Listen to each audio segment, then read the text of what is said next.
with me here tonight is Alberto here at the refugee camp in Dadaab, Kenya, Dr. Sanjay Gupta, and we should point out we did help that family to bury their child. We thought it was the human thing to do.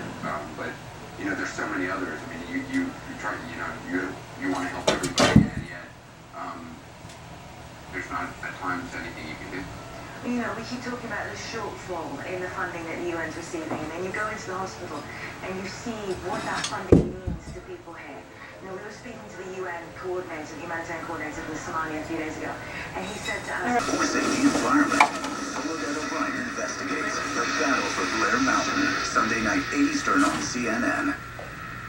Your summer couldn't get any better for you or your family.